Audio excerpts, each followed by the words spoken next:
Today we have electronic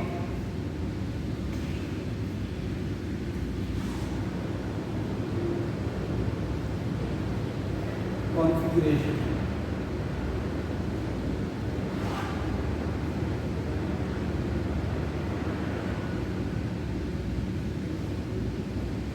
Electronic configuration means you have many electrons in an atom. Okay, means you have a many electron system and you need to distribute all electrons in an atom. Okay, so it means the ultimate purpose is to distribute the electrons in an atom on the basis of their energy. Okay, on the basis of energy of electrons, you have to distribute all electrons in an atom. As we know, electrons usually reside in an orbital. Okay, and orbital is actually a part of subshell, and subshell is the part of a shell. Okay, it means you have to deal with all shells, subshells, and orbitals, even the spin of electron, to clearly explain the distribution or location of electron in an atom.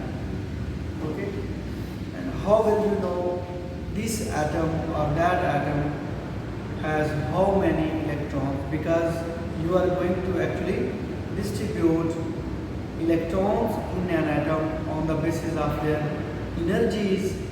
So first, the foremost thing is to know how many electrons are there in an atom. We discussed all these things in previous lectures. As we know, atomic number indicates the number of proton in an atom. For neutral atom, number of protons are equal to the number of electrons. So from atomic number, you will get the information related to number of electrons. Eventually, you will come up with number of electrons, and once you have the number of electrons, then you will be able to distribute that electron in an atom, in specific shell, in particular subshell or orbital. Okay, before going to the writing of electronic configuration, you must know some rules which you follow, you have to follow, you must follow to distribute the electrons in an atom. Okay, what are these rules? The first one is, as I said in the previous lecture, that each orbital or any orbital can accommodate maximum 2 electrons. Okay? What is that? First rule is every orbital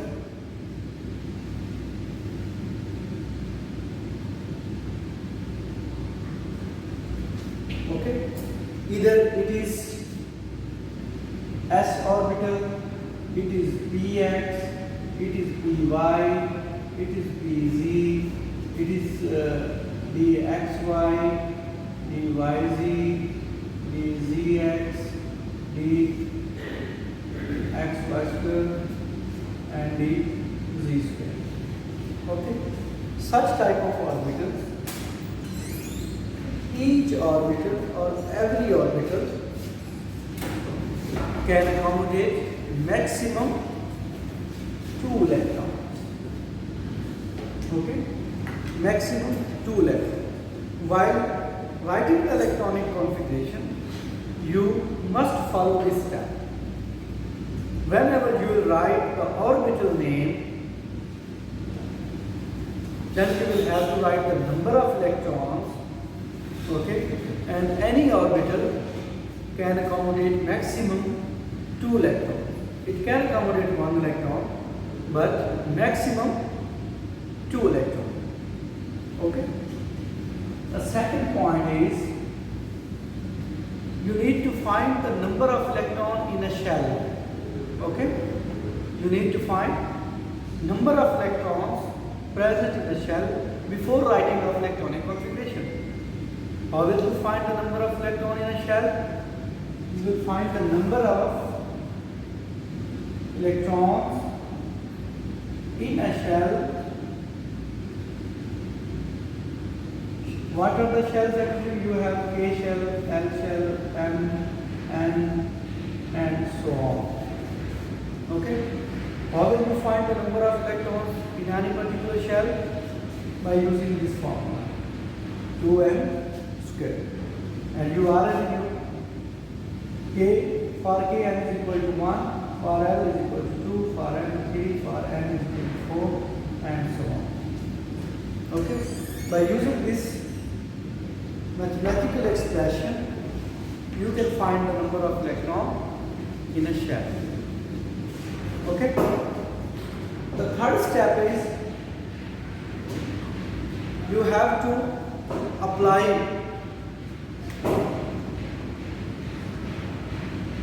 the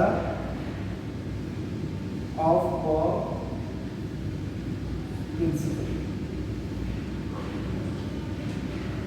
Okay?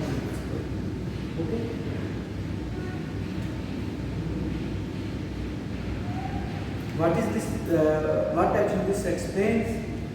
It explains you will have different shells. Each shell has its own energy, and you will have to write the shells in increasing order of energy. Okay, in increasing order of energy. The lowest one will be right.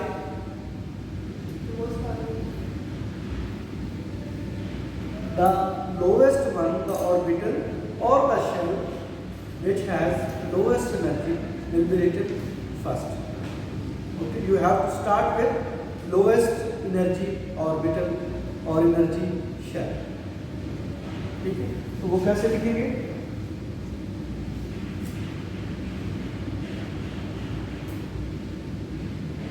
Lower energy subshell or orbital, fill before higher energy orbitals. Okay? Lower energy orbitals fill before higher energy orbital. Meaning you will, if you have many electrons and you want to fill different orbitals, and you have to start the filling of electron from the orbital which has lowest energy. Okay? And how will you know which type of orbital has the lowest energy? I will show this. Okay, but while writing electronic configuration, you must have to keep in mind this concept as well. Okay, lower energy orbital will be written first or will be filled first. And you know, orbital maximum, any type of orbital, how many electrons it can accommodate? 2. Okay. The next point is fourth one, Hund's rule. Electronic configuration को लिखते हुए आपने हंस rule को भी follow करना है. ठीक है, हंस रूल को भी फॉलो करना है. वो रूल क्या है? वो रूल ये है कि अगर आपके पास, मैं लिख देता हूं यहां पे, every orbital in a subshell is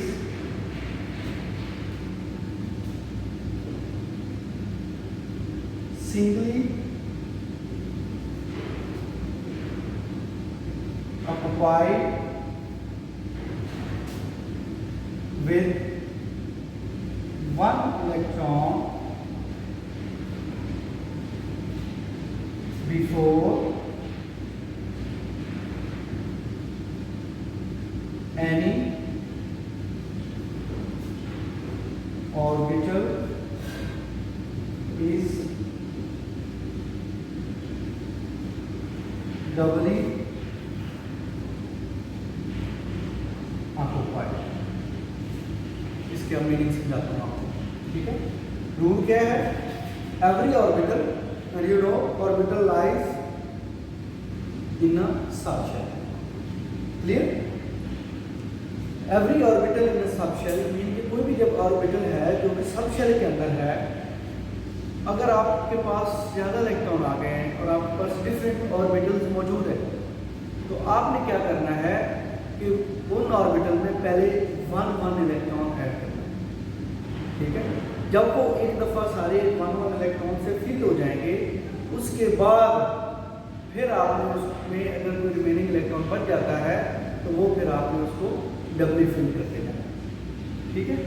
कुछ बुक्स पे इसका इस तरह भी लिखा होगा, आपको देखने में मिलेगा कि भाई कोई भी एक ऑर्बिटल में जो स्टेबल कॉन्फ़िगरेशन है वो ये होगी कि कोई भी अगर ऑर्बिटल्स हैं एक ही सबशेल के अंदर, जितने भी ऑर्बिटल्स हैं उनमें जो इलेक्ट्रॉन हैं वो अलग रहना पसंद करते हैं, सेपरेट।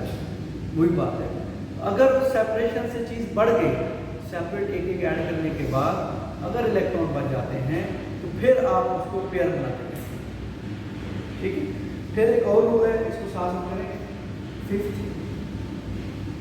ये जेल में रखने हैं, मगर मेरे पास एक मेथड है, वो जब आपको बताऊंगा तो वो ऑटोमेटिकली आप इन रूल्स को फॉलो करके ही वो करेंगे, अदरवाइज वो होगा ही नहीं।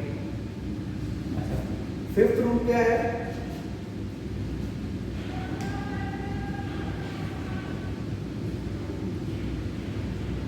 Always excluded, CLU principle। ये क्या है?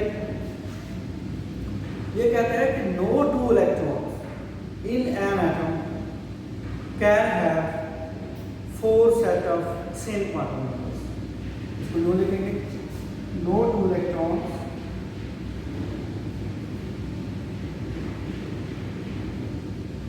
in an atom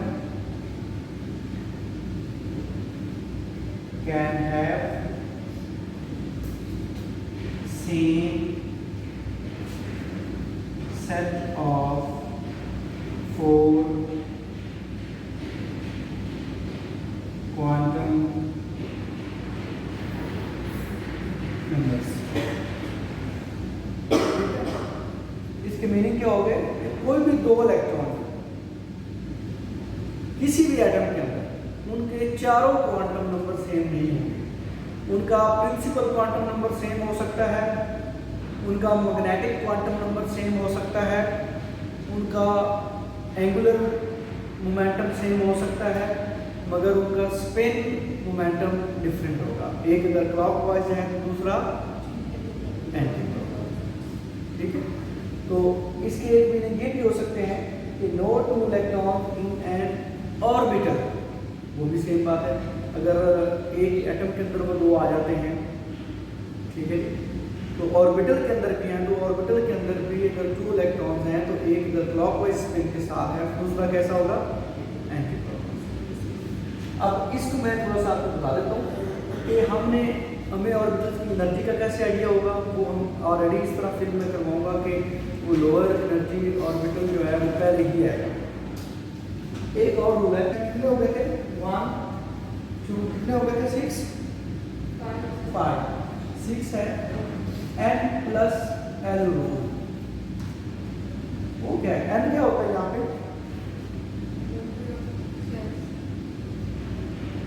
principal quantum number. और l क्या है? Azimuthal quantum number. 0 1 2 3 की वैल्यूज होगी जो कि आपके ऑर्बिटल की शेप बताएगा। L plus L। जब भी आप इलेक्ट्रॉनिक कॉन्फ़िगरेशन लिखनी है उस वक्त आपने इंक्रीजिंग ऑर्डर लिखना है, increasing order of n plus L values. Mean के जिस इलेक्ट्रॉन की n plus L value lower होगी वो पहले लिखा जाएगा, और जिसकी n plus L value higher होगी वो बाद में लिखा जाएगा। मगर कुछ केसेस ऐसे भी आते हैं जब n प्लस L की वैल्यू सेम हो जाती है, तो फिर आप क्या करेंगे? जब n प्लस L की वैल्यू सेम हो जाती है, वो कब सेम हो सकती है? सपोज n क्या शो करता है आपके पास? n की वैल्यू हो सकती है 1 2 3 4 एंड सो ऑन। L की वैल्यू क्या हो सकती है? 0 1 2 3 एंड सो ऑन। ओके, आपने यहाँ तक पढ़ा।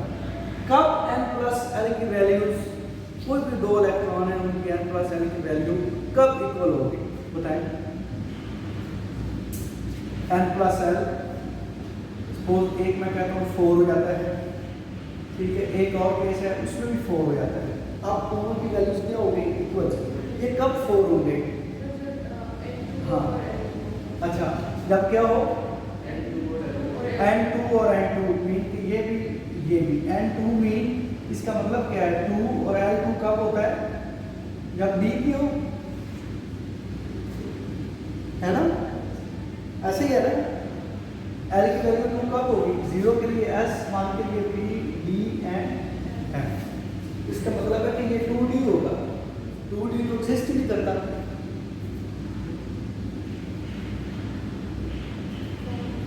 2D तो एग्जिस्ट नहीं करता। कैसे? इस सेकंड शेल में तो मैक्सिमम 2 ऑर्बिटल होते हैं, 2 सब शेल होते हैं ना, 2 सब शेल होते हैं ना। तो ये तो फोर्थ सब शेल है, थर्ड सब शेल है। हाँ, इसको आप यूँ कर सकते हैं, अगर आपके पास ये 3 और 2 हो जाए, अब ये क्या हो जाएगा? 5 होगा तो यहाँ पे 3 भी लिखा जाएगा। क्या लिखा जाएगा? 3। अब एक और केस हो सकता है 5 लेने का, मतलब वो कौन सा हो सकता है कि आप भाई ये फोर्थ में जा रहे हैं और L की वैल्यू 1 है। आंसर क्या आएगा? 5। 1 किसके लिए होता है? P के लिए। तो यहाँ पे क्या होगा? 4P। अब प्रॉब्लम आ गई, एक इलेक्ट्रॉन है, अब वो उसकी भी वैल्यू 5 आ गई, इसकी भी वैल्यू 5 आ गई। इस केस में हम क्या करें? पहले तो हमने लिख दिया increasing order of n plus L values. जिसकी n प्लस L की वैल्यू लोअर होगी वो पहले लिखा जाएगा, जिसकी n प्लस L की वैल्यू हायर होगी वो बाद में लिखा जाएगा। जब सेम आ जाएगा क्या हो जाएगा? उस वक्त फिर आपने ये देखना है कि कौन सा ऑर्बिटल या सब शेल पहले लिखा जाए और कौन सा बाद में लिखा जाए। तो वो डिपेंड करता है किस पे? n की वैल्यू। ठीक है, जिसकी n की वैल्यू लोअर होगी वो पहले लिखा जाएगा। तो किसकी लोअर है? तो 3D पहले आएगा, 4P बाद में आएगा, एनर्जी के लिहाज से। तो इस तरह आप एनर्जीज भी इनको देख सकते हैं। अब इंक्रीजिंग ऑर्डर ऑफ एनर्जी क्या है? आपको पता है कि K शेल जो है वो लोअर इन एनर्जी होता है, L shell higher in energy होता है, M शेल उससे हायर होता है, N उससे हायर होता है। लास्ट टाइम हमने बात की थी कि इलेक्ट्रॉन न्यूक्लियस से जितना दूर जाता जाएगा एनर्जी उसकी ज़्यादा हो जाएगी। तो इसका मतलब है लोअर शेल्स में एनर्जी लो होगी और हायर शेल्स में एनर्जी हाई होगी। तो इसका मतलब है कि लोअर शेल वाले ऑर्बिटल जो हैं वो पहले लिखे जाएंगे और हायर शेल वाले जो ऑर्बिटल्स हैं वो बाद में। अब हमने ये भी देखा कि एक ही सब शेल के अंदर डिफरेंट ऑर्बिटल्स आ जाते हैं। मीन कोई एक नाम बताइए, किसी एक सब शेल का नाम बताइए। आप बताएं। हाँ, वेरी गुड। आप बताएं। नहीं पता? P सब शेल आपके पास क्या है? S, P, D and F। P subshell है। इस सब शेल के अंदर कितने ऑर्बिटल्स हैं भाई? P में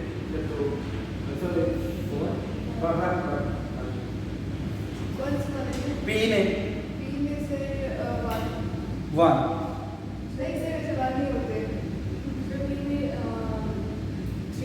3 है, P में 3 ऑर्बिटल्स होते हैं। आपने 1 भी कह दिया, 2 भी कह दिया, 4 भी कह दिया, पेपर में ऐसा लिखोगे बिल्कुल गलत होगा, जो एग्जैक्ट लिखोगे वो ठीक होगा। ये मैं पहले बात बता रहा हूँ। ऐसा होता है कि बच्चे कह देते हैं अच्छा 1 भी लिख देते हैं, थोड़ा सा नीचे जाकर 2 भी लिख देते हैं, थोड़ा सा और जाकर 3 भी लिख देते हैं, कोई एक ठीक होगा सारा उसको ठीक कर देंगे, मैं नहीं करूँगा। ठीक है, तो p ऑर्बिटल्स के अंदर, p सबशेल के अंदर कितने ऑर्बिटल्स हैं? 3। ठीक है, d सबशेल में कितने ऑर्बिटल्स हैं? 5। f में कितने हैं? 7। ठीक है, अब p में जो 3 ऑर्बिटल्स हैं उनकी एनर्जी सेम होगी, d में जो 5 ऑर्बिटल्स हैं उनकी एनर्जी भी सेम होगी, f के अंदर जो 7 ऑर्बिटल्स हैं उनकी एनर्जी भी सेम होगी। ऐसे ऑर्बिटल्स जिनकी एनर्जी इक्वल होती है उनको हम कहते हैं, या जिनकी एनर्जी सेम होती है, orbitals having same energy are called degenerate orbitals. क्या बोलते हैं उनको?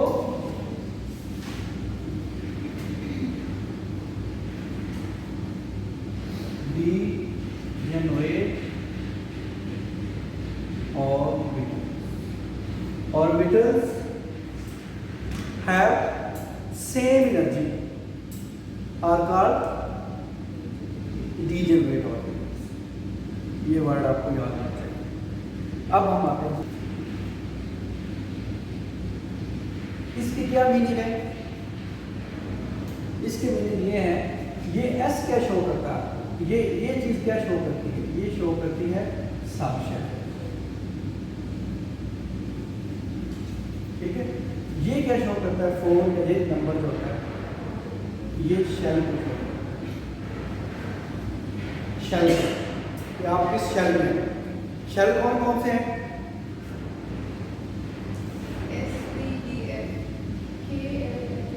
KLMN, ये शेल है। ठीक है, और सब शेल कौन कौन से हैं?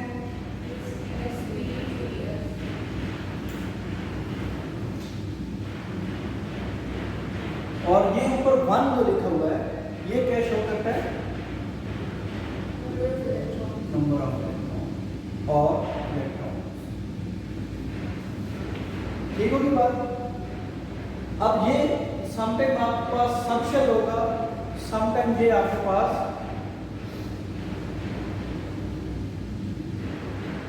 ऑर्बिटल भी होता है। ठीक है ना? कैसे? मैं ये लिख देता हूँ। अब यहाँ पे ये क्या है? ऑर्बिटल है। ठीक है, मैंने कहा था ना वो नीचे सबस्क्रिप्ट लिखा हो तो फिर ऑर्बिटल बना जाएगा। अच्छा, अब अगर यूं लिखा हो, इसको कैसे पढ़ेंगे?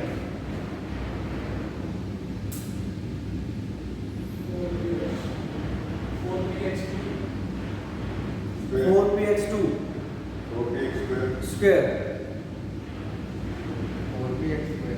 4px। जस्ट वैसे सिंपली अगर लिखा हो तो उसको आप कैसे पढ़ते हैं? इस तरह लिखा हो। अब 2 क्यों कह रहे हैं, स्क्वायर क्यों कह रहे हैं? 2 पढ़ते हैं, मैथ में पढ़ा जाए स्क्वायर पढ़ते हैं। जब हम ऑर्बिटल्स की बात करेंगे तो यहाँ पे होते हैं नंबर ऑफ इलेक्ट्रॉन।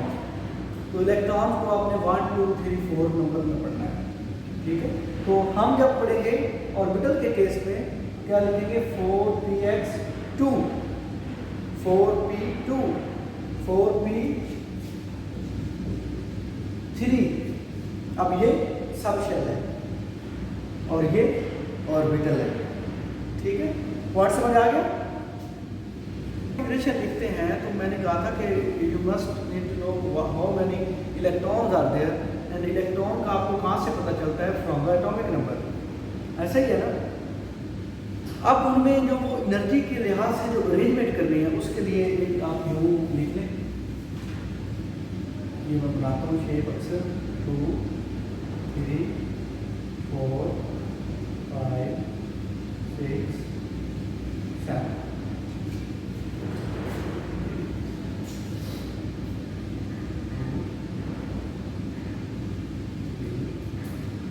ये साथ साथ बनाएं।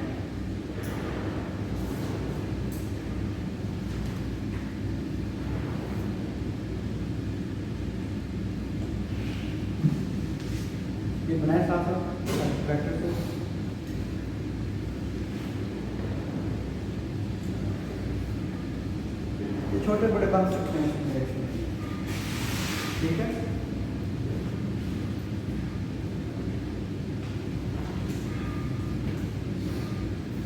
यहाँ पे आपने लिखना है 1 2 3 4 5 6 7। ये जो पूरा कॉलम है यू, ये किस ऑर्बिट सबशेल को शो करेगा? एस को। ये फर्स्ट वाला जो पूरी लाइन है, पूरा कॉलम है, ये किस सबशेल को शो करेगा? और ये जो सेकंड वाला है ये किसको शो करेगा? पी को।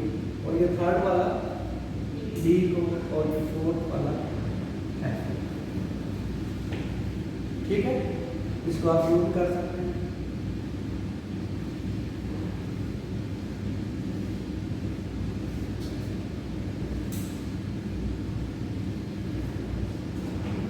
ये जो 1 2 3 4 5 6 7 लिखा हुआ है, ये शेल है। तो कौन सा शेल होगा? फर्स्ट शेल होगा, सेकंड होगा, थर्ड होगा, फोर्थ, फिर 3, फिर 4, फिर 4, फिर 3, फिर 1 2 बना ले। चलो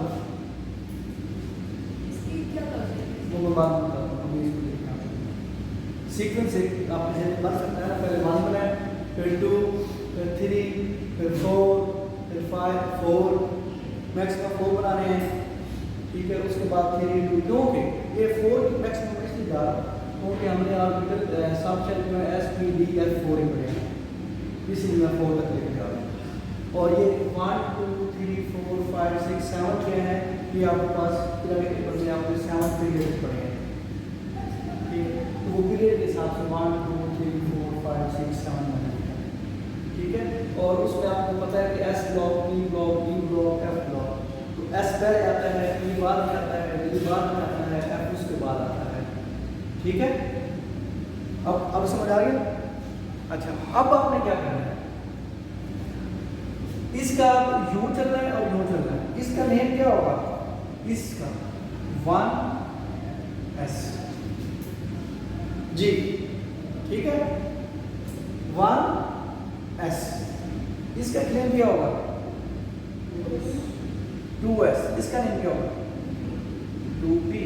ये क्या होगा? 3s 3p 3d। ये क्या होगा? 4s 4p 4d 4f 5s 5p 5d 5f 6s 6p 6d 7s 7p। ठीक है बात? इसमें मुश्किल तो नहीं लिखने में, इजी है ना। जब ये हो गया ना तो आप दुनिया जहाँ पर कोई मर्जी आपको इलेक्ट्रॉन एटम दे दिया जाए, उसका एटॉमिक नंबर बता दिया जाए, आप ऑर्डर के हिसाब से उसकी एनर्जी लिख सकते हैं। आपने ऊपर से नीचे आना है, आप 1 2 3, अब इस शेल की एनर्जी ग्रेटर होगी या 5 वाली? 5 जो लिखना, ये यहाँ पे समझे कि ये न्यूक्लियस के हिसाब से करीब है, नियर टू न्यूक्लियस 1 2 3 4 शेल आपके बढ़ते जा रहे हैं। अब आपने इसको पढ़ना कैसे है? इसको आपने डायग्राम में एरो लगा लो, यूं करके पढ़ना है, लिखना भी ऐसे है।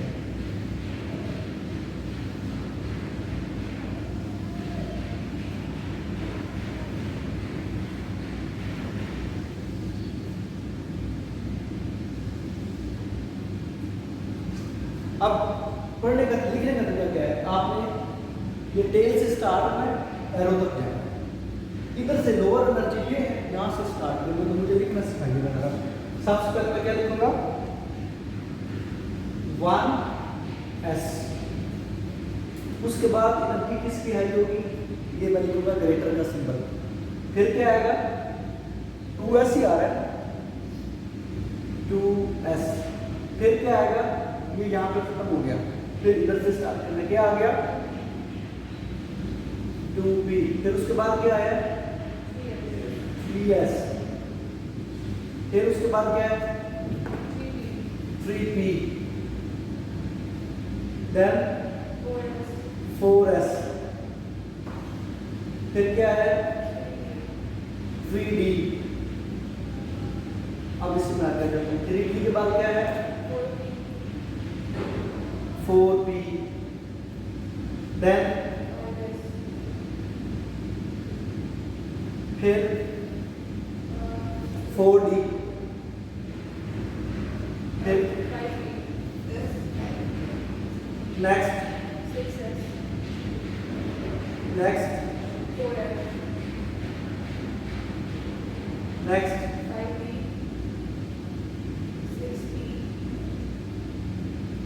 5P,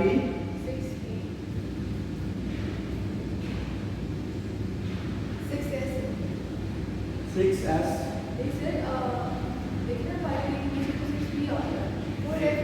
ये 5P में दोबारा लिख दिया। 4D, 5P, 6S, 4F, 5D है। 5D के बाद क्या है 6P, देन आगे 5F, नेक्स्ट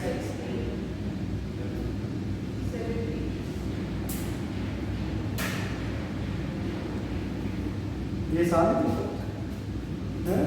अब आपने ये जो लिखे हैं ये क्या शो कर रहे हैं इंक्रीजिंग ऑर्डर ऑफ एनर्जी। अब इनमें हायर एनर्जी ऑर्बिटल ये है सबशेल और लोअर एनर्जी सबशेल ये है। अब इसके अंदर जो ऑर्बिटल होंगे वो भी हायर एनर्जी ऑर्बिटल होंगे। हाँ वो अलग बात है कि पी के 3 ऑर्बिटल होते हैं उनकी एनर्जी क्या होगी सेम, उनको क्या कहेंगे डीजोगेट ऑर्बिटल। अब अगर यूं है तो एस में अब आपने क्या देखना है एस में मैक्सिमम कितने इलेक्ट्रॉन आ सकते हैं 2, ये आपको पता है ना। पी में कितने आ सकते हैं 6, पी सबशेल में 6 आ सकते हैं, 6 या 6 से कम। डी सबशेल में कितने आते हैं 10 और एफ सबशेल में कितने आते हैं 14 या उससे लेस। तो एस सबशेल में कितने आ गए 2, पी सबशेल में 6, डी सबशेल में 10 और एफ सबशेल में 14। अगर आप देखें तो एक सबशेल से दूसरे सबशेल का जो डिफरेंस है वो 4 इलेक्ट्रॉन है। 2, 6, 10, 14, 4 इलेक्ट्रॉन का डिफरेंस है, एक सीक्वेंस है। 4 इलेक्ट्रॉन के डिफरेंस होने का मीनिंग ये है कि एक सबशेल से दूसरे सबशेल में 4 इलेक्ट्रॉन का इंक्रीमेंट लग रहा है। 4 इलेक्ट्रॉन का इंक्रीमेंट मीन कि 2 ऑर्बिटल्स इंक्रीज हो रहे हैं, क्योंकि एक ऑर्बिटल में मैक्सिमम कितने इलेक्ट्रॉन आते हैं 2। इसीलिए फर्स्ट सबशेल में एक ही ऑर्बिटल है, दूसरे सबशेल में 3 ऑर्बिटल्स हैं, 2 बढ़ गए। अब डी सबशेल में 5 ऑर्बिटल्स हैं, 2 बढ़ गए। एफ सबशेल में 7 ऑर्बिटल्स हैं, 2 बढ़ गए। ये एक प्रॉपर सीक्वेंस है। एक सबशेल से दूसरे सबशेल में जो इलेक्ट्रॉन का डिफरेंस है वो 4 इलेक्ट्रॉन का डिफरेंस है, और एक सबशेल से दूसरे सबशेल में नेक्स्ट सबशेल में जो ऑर्बिटल का डिफरेंस है वो 2 ऑर्बिटल्स का डिफरेंस है। ठीक है, इस तरह के क्वेश्चन मैं पूछूंगा घुमा फिरा। ठीक है, अब अगर मैं आपको ये कहता हूँ कि एक एटम है, कोई भी एटम, उसको मैं यहाँ पे लिखता हूँ। अब ये मैं इरेज करता हूँ, मतलब वो बेशक लिखा है क्योंकि वो हमने प्रॉपर्ली इसको देख के लिख लिया। अगर आपके पास हाइड्रोजन है उसके ऊपर यू लिखा हुआ है, ठीक है। अब इसका कंसेप्ट ध्यान रखना, इस तरह लिखा हुआ है तो इसका एटॉमिक नंबर क्या है 1। Atomic number 1 mean 1 proton, 1 proton mean 1 electron. तो इसमें कितने इलेक्ट्रॉन है 1 इलेक्ट्रॉन है। तो इसकी इलेक्ट्रॉनिक कॉन्फ़िगरेशन कहाँ क्या होगी, कहाँ से शुरू करेंगे हम 1 से, पहले से शुरू करेंगे ना इससे, ठीक है। तो इसको क्या लिखेंगे 1s, इसमें 1 इलेक्ट्रॉन है यहाँ पर, ठीक है। तो ये इसकी इलेक्ट्रॉनिक कॉन्फ़िगरेशन। अगर नेक्स्ट आपके पास एलिमेंट है हीलियम, ठीक है, उसमें लिखा होता है 2 4। बेशक आपको कोई बच्चा मोबाइल से ना डॉक्टर टेबल निकाल ले वो मुझे बताता है जैसा आसान, और उस वहाँ पे इलेक्ट्रॉनिक कॉन्फ़िगरेशन लिखी भी होगी शायद। अच्छा, हीलियम में कितने एटॉमिक नंबर क्या है इसका? 2 4 मैस नंबर है, एटॉमिक नंबर 2, इट मींस इसमें 2 इलेक्ट्रॉन है, तो हीलियम की इलेक्ट्रॉनिक कॉन्फ़िगरेशन क्या हो जाएगी? 1s2, और उसमें मैक्सिमम 2 आ सकता है। हीलियम के बाद आपके पास हीलियम के लिए ये है, उसके बाद आपके पास क्या आता है? लिथियम 3 6 1s2 2s1, ठीक है। लिथियम के बाद क्या आता है? बेरिलियम 4 8 1s2 s2, ठीक है। उसके बाद ये नीचे वाला बराबर जाना, बोरोन में 5 एटॉमिक नंबर है, नीचे क्या है? 10, तो ये क्या होगा? 1s2 2s2 2p1। हाँ जी, ये आ गया 2p1।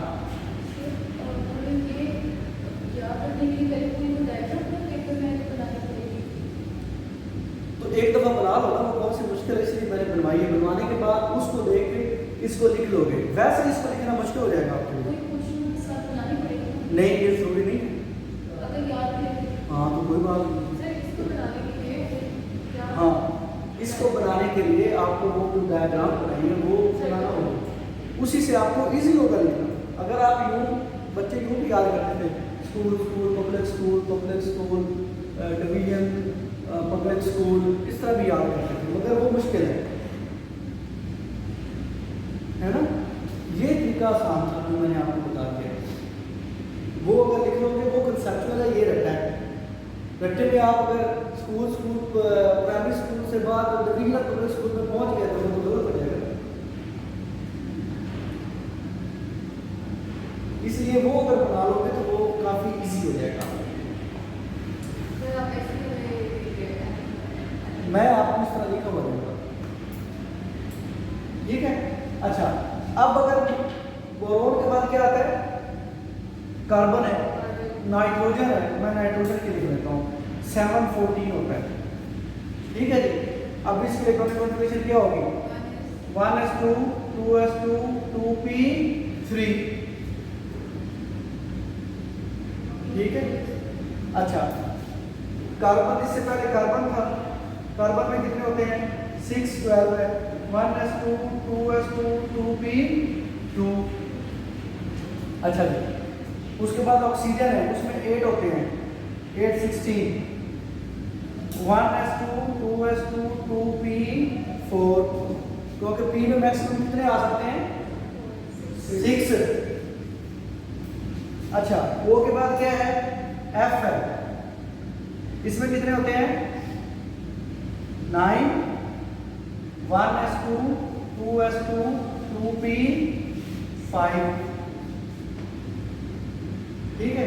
अब अगर आप देखें डायरेक्ट टेबल में मैंने आपको बताया था, अब आपने मुझे इनमें से जितनी इलेक्ट्रॉनिक कॉन्फ़िगरेशन लिखी है आपने, ये अगर हाइड्रोजन की लिखते हैं तो वो 1s1 होता है, तो आपने मुझे बताना है कि किन किन एलिमेंट्स में जो लास्ट इलेक्ट्रॉन है वो s ऑर्बिटल में, इधर से देखकर बताएं किन किन में।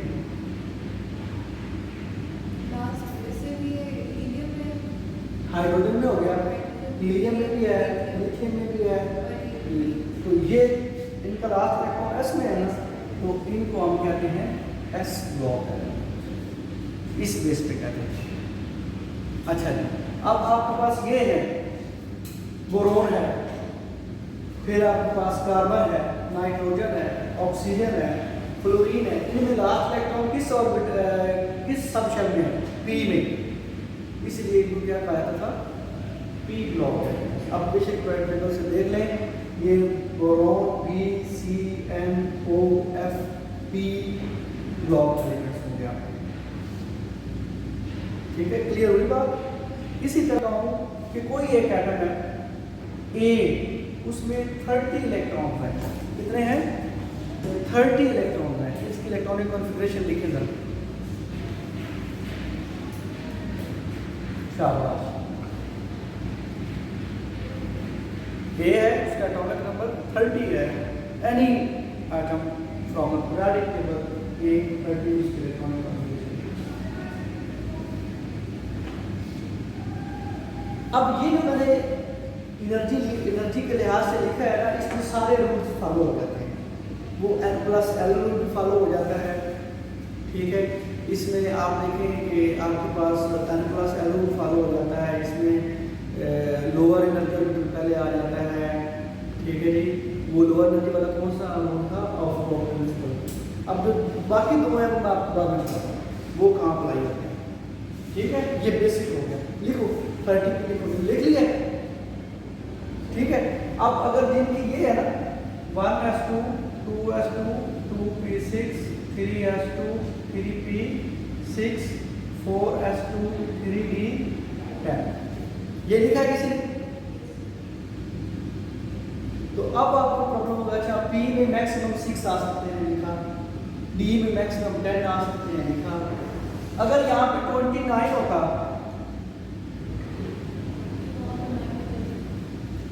अब ये बताएं कि ये वो कोई एटम है जिसका last electron d sub shell में आ रहा है, तो ये कौन से ऑर्बिटल्स होंगे? d block elements. वो कौन से होते हैं? ट्रांजिशन। मैंने बताया था ना आपको। तो इससे आपको इस इलेक्ट्रॉनिक कॉन्फ़िगरेशन से आइडिया होगा कि हमारा जो एटम है वो पीरियोडिक टेबल में कहाँ पाया जाएगा। एक ग्रुप का तो आइडिया हो गया ना, बाकी फिर भी हम देख लेते हैं कि ग्रुप में कहाँ पाया जाता है, वो भी आइडिया हो जाता है, ठीक है। इसी तरह अगर मैं कोई आपको ऐसा आइटम दे देता हूँ x60, वो कहाँ है? नहीं, इधर लिखो, इलेक्ट्रॉनिक कॉन्फ़िगरेशन लिखो। और 1s2 2s2 2p6 3s2 3p6, ठीक है, 4s2 3d10, यहाँ तक तो 30 हो। 3d10 4p6 36 5s2 4d10, ये कितने हो गए? नहीं 48 हो गए है। आगे 5p6 6s2 कितने हो गए हैं? 56, ठीक है ना। पीछे कितने बच गए? 4। आगे क्या है? 4f4। तो इसका लास्ट इलेक्ट्रॉन किस सब शेल में आ रहा है? f में, ये f ब्लॉक है। तो ये एक ऐसा एलिमेंट है जो कि f ब्लॉक में पाया जाएगा, ठीक है। और फिर उससे भी आइडिया आगे हो जाता है जो कि आपको नहीं बताना अभी। ये लैंथेनाइड में है, एक्टिनाइड्स में है, वो भी हमें आइडिया हो जाता है, ठीक है। या ये और कहाँ पे लाई कर रहा है, तो वो भी आइडिया हो जाता है। तो इस तरह आप इलेक्ट्रॉनिक कॉन्फ़िगरेशन, अब ये सबसे आसान तरीका है, जो मर्जी आइटम आपको मिल जाए आप उसके इलेक्ट्रॉनिक कॉन्फ़िगरेशन रूल पढ़ा और पॉली एक्सक्लूजन प्रिंसिपल पढ़ा। पहला रूल जो है वो तो वैसे ही फॉलो हो जाता है ना कि लोअर एनर्जी ऑर्बिटल्स जो हैं वो पहले फील होंगे और हायर एनर्जी बाद में होंगे। सपोज कि हम ऑक्सीजन लेते हैं, ऑक्सीजन, इसमें कितने इलेक्ट्रॉन होते हैं? 8।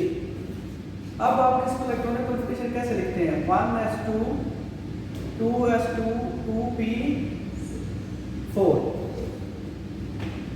अब p सबशेल है, p के अंदर फर्दर कितने ऑर्बिटल्स हैं? 3। p के अंदर कितने ऑर्बिटल्स होते हैं? 3। अब इसको हम यूं भी लिख सकते हैं 1s2 2s2 2px 2py 2pz। p के अंदर कितने ऑर्बिटल्स होते हैं? 6 3। p को आप स्प्लिट कर सकते हैं ना, 2px 2py 2pz। हाँ जी, नहीं वो मैं कहूँगा जब आपने करना है, ठीक है। वो क्वेश्चन में कहा जाएगा कि यहाँ पे ऑर्बिटल के लिहाज से इलेक्ट्रॉनिक कॉन्फ़िगरेशन लिखेंगे, यहाँ पे सब शेल के लिहाज से इलेक्ट्रॉनिक कॉन्फ़िगरेशन लिखो, बताऊँगा, ठीक है। अब इलेक्ट्रॉन की फीलिंग क्या होगी, ये 1s2 हो गया, 2s2 हो गया। अब यहाँ पे वो रूल अप्लाई होता है, कौन से वाला, ओह्म्स रूल जो है, जिसमें क्या कहा था कि इलेक्ट्रॉन्स को पहले आपने एक एक करके फिल करना है हर ऑर्बिटल में। तो पहले एक लिखें, 1 2 3 है कितने, 3 में 4। अब चौथा इलेक्ट्रॉन कहाँ जाएगा, किसी भी एक ऑर्बिटल में अपोजिट स्पिन के साथ चल जाएगा। ठीक है, वर्ड समझ आ गया। तो अब इसमें क्या है कि ये इलेक्ट्रॉन पेयर्ड हो गए, इसमें 2 है तो ये भी पेयर्ड ही होते हैं, यहाँ पर भी 2 है तो इसमें भी पेयर्ड हो गए। तो ये भी पेयर्ड इलेक्ट्रॉन, ये भी पेयर्ड, ये भी पेयर्ड और ये अनपेयर्ड रहते हैं। ठीक है ना। अब इलेक्ट्रॉन ही 4 है तो हम क्या करते हैं, इसमें नहीं आने थे, तो ये अनपेयर्ड, इसको अब ध्यान में रखिएगा। अब मैं लिखता हूँ नाइट्रोजन की, ठीक है, उसमें कितने होते हैं, 7। वो क्या लिखा जाएगा, 1s, अगर इसका मैं यूं बनाता हूँ 1s 2s 2p 3 था ना, ठीक है। तो इसको हम क्या लिखेंगे, इसमें तो 2 इलेक्ट्रॉन्स आ गए, इसमें भी 2 आ गए, इसको आपने फर्दर स्प्लिट किया 2px 2py और 2pz में, इसमें कितने इलेक्ट्रॉन है, 3। अब इसमें आप किस तरह लिख सकते हैं, उन रूल के मुताबिक क्या है, आपने कोशिश करनी है कि पहले आप सेम स्पिन के साथ इलेक्ट्रॉन अनपेयर्ड रखें। कैसे, ये अगर यूं रहेगा तो ये भी ऐसे रहेगा और ये भी ऐसे रहेगा, 3 हो गए। अच्छा, एक और एग्जांपल, आप F लिखें, F में कितने होते हैं, 9, ठीक है। इसको क्या लिखेंगे, 1s2 2s2 2p5। अच्छा, अब यहाँ पे लिखें, ये भी 2 हो गए, ये भी 2 हो गए, यहाँ पे 2px होता है, 2py होता है, 2pz होता है। तो होम रूल क्या कहता है, पहले आपने एक एक इलेक्ट्रॉन इसमें ऐड करना है। 3 हो गए, पीछे कितने बच गए, 2। अब आप यूं कर दें, ठीक है, हाँ जी, फर्स्ट 2 कर लें, जो मर्जी आप करते हैं, मगर कोई भी 2 पेयर्ड रहेंगे। अच्छा, अब इसमें देखें, इसमें आपके पास कितने अनपेयर्ड हैं, 3 है ना, इसमें कितने हैं, 2, इसमें कितने हैं, 1। ऐसा ही है। जब भी ये अनपेयर्ड होती है, अनपेयर्ड इलेक्ट्रॉन रह जाते हैं, ये हमें रिएक्टिविटी बताते हैं। ये हमें क्या बताते हैं, रिएक्टिविटी। अब अगर ये देखें कि नाइट्रोजन में 3 इलेक्ट्रॉन है ना, इसको अपना ये पी कंप्लीट करने के लिए कितने इलेक्ट्रॉन की नीड है, कितने इलेक्ट्रॉन की नीड है, 3। जब किसी चीज को इलेक्ट्रॉन की जरूरत होती है उसके ऊपर कौन सा चार्ज होता है, नेगेटिव, नेगेटिव। तो इसके ऊपर इसको कितनी जरूरत है, 3 इलेक्ट्रॉन। तो नाइट्रोजन के ऊपर हमेशा 3 नेगेटिव इलेक्ट्रॉन। तो इस तरह आने लगता है इससे। अच्छा, ऑक्सीजन को कितने इलेक्ट्रॉन की नीड है, 2 की। तो ऑक्सीजन के ऊपर 2 नेगेटिव इलेक्ट्रॉन। फ्लोरीन को कितने इलेक्ट्रॉन्स की नीड है, 1, इसके ऊपर 1 नेगेटिव इलेक्ट्रॉन। अब आपको वो याद आ जाएगा जो हमने फ्लोराइड जब केमिकल फार्मूला लिख रहे थे उस वक्त आपको दिखाए थे, इसके ऊपर नेगेटिव चार्ज है, इसके ऊपर पॉजिटिव चार्ज है, इसके ऊपर। जी समझ आ गई। यहां से भी एक और बड़ा अच्छा आइडिया होता है, वो एलिमेंट्स जिनमें अनपेयर्ड इलेक्ट्रॉन रह जाते हैं वो मैग्नेटिक बिहेवियर शो करते हैं। हमें पता लग जाता है कि ये अगर मैग्नेट रखेंगे तो ये मैग्नेट की तरफ अट्रैक्ट होंगे। जिनमें अनपेयरिंग नहीं होती, सपोज F9 है, आप नियोन लिखें, इसके ऊपर 10 इलेक्ट्रॉन है, इसके इलेक्ट्रॉनिक कॉन्फिगरेशन क्या होगी, 1s2 2s2 2p6। अब इसको यहाँ पे क्या लिखेंगे, ये भी कंप्लीट होगा, ये भी कंप्लीट होगा, 2px 2py 2pz, उसमें 6 ही है ना, तो पहले आप एक एक ऐड करेंगे, फिर आप, तो ये कंप्लीट हो गया। इसका मतलब इसके ऊपर कोई चार्ज नहीं होगा, ये इनर्ट गैस है, ये भी हमने पढ़ा। तो ये इनर्ट गैस कहाँ लाई करती है, पीरियोडिक टेबल में बिल्कुल राइट साइड पे। तो ये इसके ऊपर कोई चार्ज नहीं है, और ये मैग्नेटिक बिहेवियर शो करेगी कि नहीं, मैग्नेटिक बिहेवियर शो करेगी कि नहीं करेगी। जब उनमें अनपेयर इलेक्ट्रॉन होगा फिर मैग्नेटिक बिहेवियर शो करेगा, अदरवाइज नहीं करेगा। तो ये तो पेयर्ड हो गया, ये तो मैग्नेटिक बिहेवियर नहीं शो करेगा। अब जिसमें जितने ज़्यादा अनपेयर्ड इलेक्ट्रॉन होंगे वो उतना अच्छा मैग्नेटिक होगा। अब अगर यहाँ देखें, नाइट्रोजन है, ऑक्सीजन है और फ्लोरीन है, इनमें से कौन अच्छा मैग्नेटिक होगा, नाइट्रोजन। इसमें 3 अनपेयर्ड है, इसमें 2 अनपेयर्ड है, इसमें 1 अनपेयर्ड। तो इस तरह फिर मेटल्स होती हैं, मेटल्स कुछ बहुत ज़्यादा मैग्नेटिक की तरफ अट्रैक्ट होती हैं, कुछ कम होती हैं। तो ये सारी इलेक्ट्रॉनिक कॉन्फ़िगरेशन जो है ये हमें बहुत सारी इंफॉर्मेशन देती है। इससे हमें अब आपने ये घर तक प्रैक्टिस करनी है, पीरियोडिक टेबल सामने रख लेना है, इलेक्ट्रॉनिक कॉन्फ़िगरेशन आपको बहुत सारी मिल जाएगी, वो करनी है, ठीक है। तो उनमें आप अपनी मर्ज़ी से, मोस्ट प्रोबेबली जो मैं दूँगा आपको वो ये सिंपल सब शेल वाली ही होगी।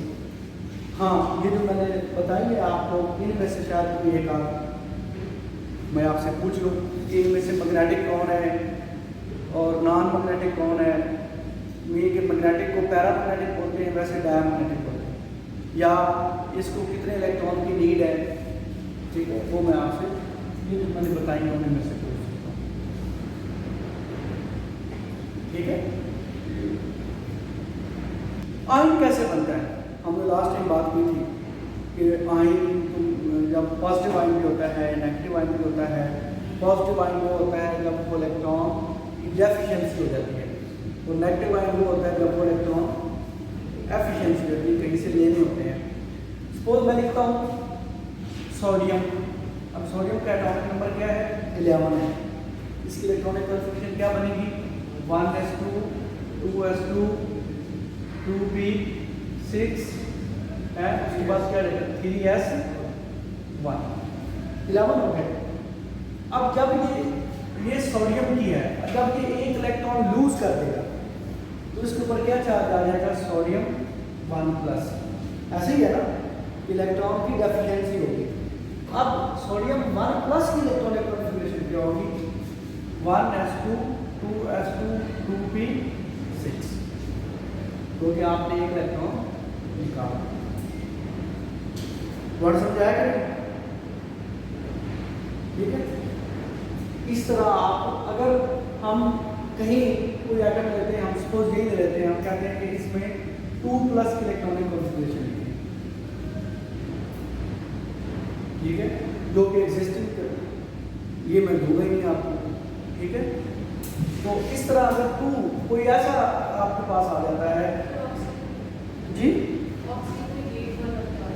ऑक्सीजन में लीव नहीं होगा, ऑक्सीजन गेन करता है। अब ये लीव और गेन क्यों होता है, ये बेसिकली उन्होंने अपना शेल कंप्लीट करना होता है। अब अगर उनको शेल कंप्लीट करने के लिए चाहिए तो उनको ऊपर नेगेटिव चार्ज आ जाएगा। अगर वो शेल कंप्लीट करने के लिए दे दे किसी को इलेक्ट्रॉन, हाँ जी, और पॉजिटिव चार्ज में आप निकाल लेते हैं, ठीक है। ये एक एग्जाम्पल दिया आपने। इसी तरह एक और एग्जाम्पल है, कैल्शियम है, इसका 20 होता है atomic number, 1s2 2s2 2p6 3s2 3p6 4s2, ठीक है। ये है कि कैल्शियम। अगर मैं ये लिखता हूँ कैल्शियम 1+, तो इसका मतलब होगा इसका S में से इलेक्ट्रॉन रिमूव हो जाएगा, उसकी इलेक्ट्रॉनिक कॉन्फ़िगरेशन क्या बनेगी, 1s2 2s2 2p6 3s2 3p6 4s1। अगर मैं लिख देता हूँ Ca2+, तो इसका मतलब है कि Ca में से 2 इलेक्ट्रॉन, मीन कि ये दोनों इलेक्ट्रॉन जो है वो रिमूव हो जाएंगे। क्या लिखा जाएगा, 1s2 2s2 2p6 3s2 3p6, बस यहाँ तक, ठीक है ना। आप इसमें से 2 इलेक्ट्रॉन लेंगे, इसमें 1 लिखा हुआ है तो 1 कर दिया। तो इस तरह आयन जब होगा उसकी इलेक्ट्रॉनिक कॉन्फ़िगरेशन आप इस तरह लिख सकते हैं। ठीक है।